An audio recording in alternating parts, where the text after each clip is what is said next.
Hello students, आशा करता हूँ आप सभी बच्चे अच्छे होंगे। तो मेरा नाम कपिल रोहिला। आज हम क्लास 10th की साइंस से रिलेटेड एक वीडियो डालने वाले हैं जिसमें हम फिजिक्स का चैप्टर लाइट पढ़ेंगे। आशा करता हूँ आप सभी बच्चों को ये वीडियो पसंद आएगी और आप सभी बच्चे इस वीडियो को लाइक करेंगे, सब्सक्राइब करेंगे। ओके स्टूडेंट्स, तो बच्चों चैप्टर हमारा है लाइट। तो यहां पर बच्चों जो बोर्ड के अकॉर्डिंग जो इंपॉर्टेंट क्वेश्चन बनते हैं उसमें सबसे पहला टॉपिक जो बनता है वो है आपका रिफ्लेक्शन ऑफ लाइट।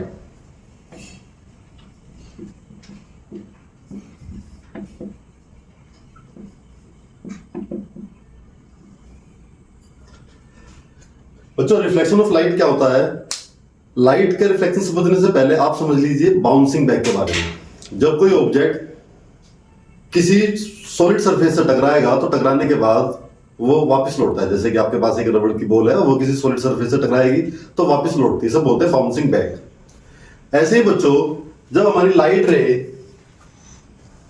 किसी साइनी सरफेस पर टकराएगी तो ये हमारी साइनी सरफेस है।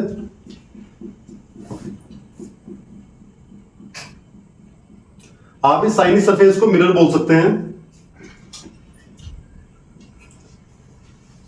यहां पर ये जो आपका शेडेड वाला पोर्शन है बच्चों, जहां पर हम डॉट शो करते हैं इसे शेडेड पोर्शन बोलते हैं। और ये जो ऊपर जहां पर शेड नहीं है, जहां स्ट्रेट लाइन है, इसे बोलते हैं हम बच्चों प्लेन। ओके, या फिर आप इसे स्मूथ बोल सकते हैं, या फिर आप इसे साइनी सरफेस बोल सकते हैं। जब एक साइड आपकी साइनी रहेगी और दूसरी साइड आपकी पॉलिश या शेडेड रहेगी तो बच्चों इसे बोलते हैं हम साइनी सरफेस। तो यहां पर साइनी सरफेस हम मिरर यूज कर रहे हैं। जब इस साइनी सरफेस पर कोई लाइट रे स्ट्राइक करती है तो जो लाइट रे स्ट्राइक करती है बच्चों इसे बोलते हैं इंसिडेंट रे।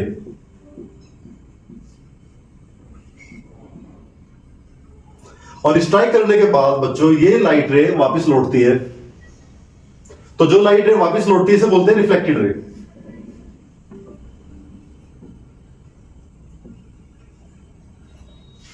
और जिस पॉइंट पर लाइट रे स्ट्राइक करती है इसे बोलते हैं पॉइंट ऑफ इंसिडेंस।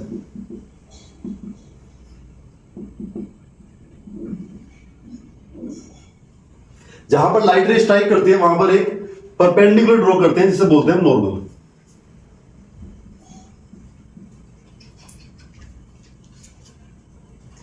नॉर्मल और इंसिडेंट रे के बीच में जो एंगल बनता है उसे बोलते हैं एंगल ऑफ इंसिडेंस, यानी कि आई से डिनोट करते हैं।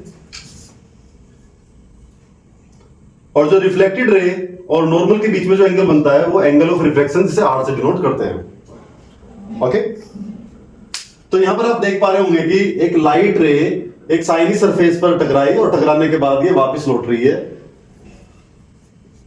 तो इसे आप कहेंगे क्या? इसे कहेंगे आप रिफ्लेक्शन ऑफ लाइट। तो यहां पर हुआ क्या बच्चों? बाउंसिंग बैक ऑफ लाइट रे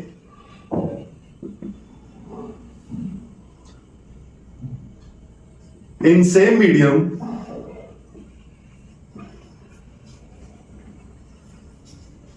after striking on shiny surface।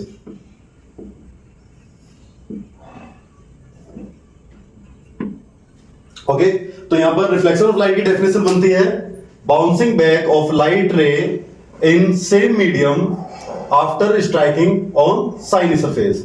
यानी कि जब कोई लाइट रे किसी साइनी सरफेस पर टकराएगी तो टकराने के बाद वापस लौटेगी अपने सेम मीडियम में। यहां पर मीडियम कौन सा है हमारा? एयर। लाइट रे बच्चों पहले आपकी एयर में थी और टकराने के बाद भी ये एयर में ही है, तो इसलिए हमने यहां पर कहा है कि सेम मीडियम।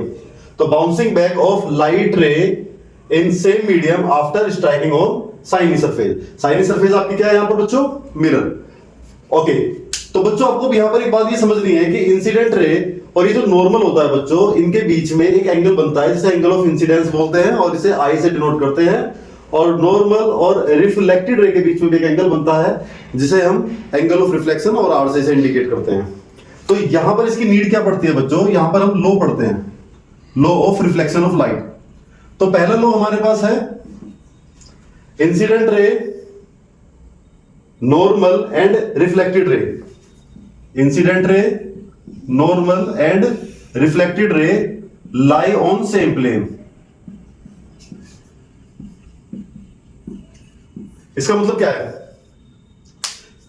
यहां पर बच्चों ये जो इंसिडेंट रे इस पॉइंट पर टकराई और टकराने के बाद ये वापस लौट गई और नॉर्मल भी इसी पॉइंट पर है, तो यानी कि इंसिडेंट रे, नॉर्मल और reflected ray lie on same, यहां पर पॉइंट होना चाहिए था पर यहां पर क्या है, प्लेन है। एक्चुअली ये जो यहां पर घटना घट रही है ये इस पूरे प्लेन पर सभी पॉइंट्स पर है बच्चों, इसलिए हम यहां पर क्या बोलते हैं बच्चों, सेम प्लेन बोलते हैं। सेकंड लॉ हमारा है बच्चों, angle of incident equal to angle of reflection, ये दोनों हमेशा बराबर होते हैं। तो बच्चों एग्जाम में अगर ये क्वेश्चन आता है तो आपको 3 मार्क्स का देखने के लिए मिलेगा। 3 मार्क्स में बच्चों आप यहां पर डेफिनेशन बताएंगे, यहां पर आप इसके लॉ बताएंगे और आप यहां पर बच्चों इस डायग्राम को एक्सप्लेन करेंगे और जितने भी पॉइंट्स हैं इनकी आप नेमिंग करेंगे। इसके अलावा बच्चों आपको यहां पर न्यूमेरिकल्स भी देखने के लिए मिल सकते हैं। न्यूमेरिकल किस तरह से आएगा, सपोज करो आपका ये एंगल 35 है, तो आपसे पूछ लिया जाएगा कि आप बताइए बच्चों कि रिफ्लेक्टेड रे और ये जो आपकी प्लेन सरफेस है इसके बीच में कितने डिग्री का एंगल बन रहा है। तो आप क्या करेंगे, सिंपल सा कंसेप्ट है, ये पूरा 90 डिग्री का है, तो यहां पर बनता है 90 माइनस 35, इट मींस यहां पर आ जाएगा आपका 90 माइनस 35, यही बनता है बच्चों आपका कितना, 55 डिग्री। ऐसे आपसे पूछ लिया जाएगा कि पर्टिकुलर नॉर्मल और इंसिडेंट रे के बीच में कितने डिग्री का एंगल है, तो बच्चों लॉ ऑफ रिफ्लेक्शन से आप बता सकते हैं ये भी 35 डिग्री का एंगल है।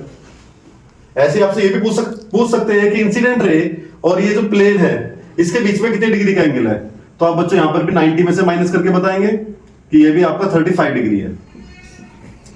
इसके अलावा बच्चों वो आपसे ये भी पूछ सकता है कि हमारे पास इंसिडेंट रे और रिफ्लेक्टेड रे इन दोनों के बीच में कितने डिग्री का एंगल है, तो आप बता पाएंगे बच्चों यहां पर भी 35 प्लस 35 इट मीन 70 डिग्री का आपका एंगल यहां पर बन रहा है।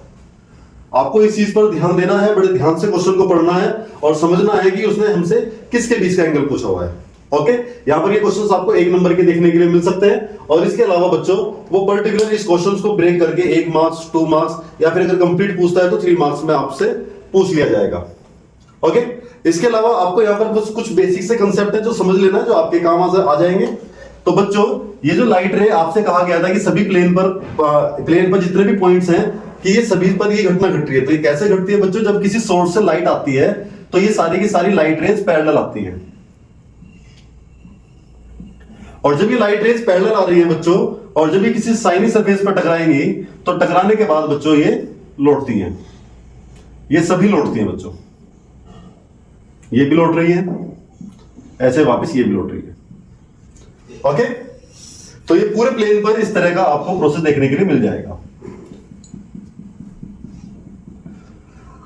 अगर बच्चों यहां पर जैसे इंसिडेंट लाइट रे पैरेलल आ रही है तो ये टकराने के बाद भी देखिए पैरेलल ही जा रही हैं, तो यानी कि यहां से लेकर यहां तक की जो सरफेस है वो आपकी रेगुलर सरफेस कही जाएगी।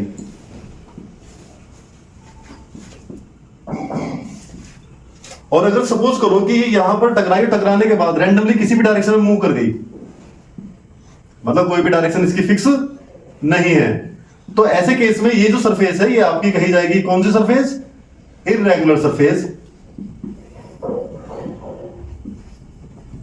Irregular surface. ओके, तो ठीक है बच्चों, आई थिंक आपसे बच्चों को ये टॉपिक समझ में आया होगा। आज की वीडियो को हम यहीं ओवर करते हैं और अपनी नेक्स्ट वीडियो जल्दी आने वाली है और जिसमें हम क्लास 10th के सभी टॉपिक्स को कवर करने वाले हैं जो बोर्ड के एग्जाम से इंपॉर्टेंट रहने वाले हैं।